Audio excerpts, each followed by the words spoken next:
Άσε με ρε Γιώργο να το προσδιοριστώ εγώ μόνος μου, διότι το Τούρκος είναι κατασκεύασμα.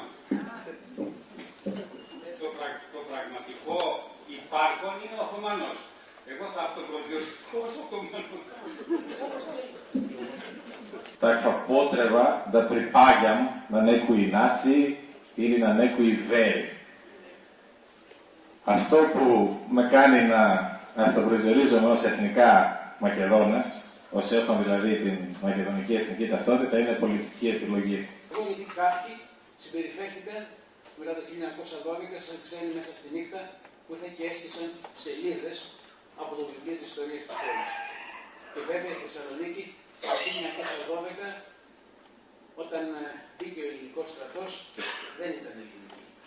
Αυτοπροσδιορίζομαι και εγώ όπως όλοι ως ένας ελληνόγλωσσος Σαλονικιός, ο οποίος είμαι άεθνος, άθεος, απατρής και ως τέτοιος έχω να σας προτείνω τούτο, να μιλήσετε κι εσείς για τούτη την κομμένη μακεδονική γλώσσα. Η επανέκδοση του Ζενής, το Πισετά,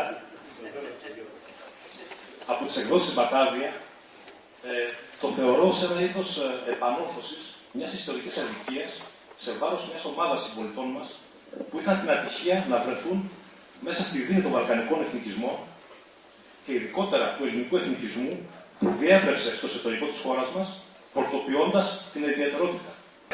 Τις καταλήξεις αυτές σε Όπυλο, στη Δυτική Μακεδονία, τις δώσαν οι Πελοποννήσιοι γραφιάδες.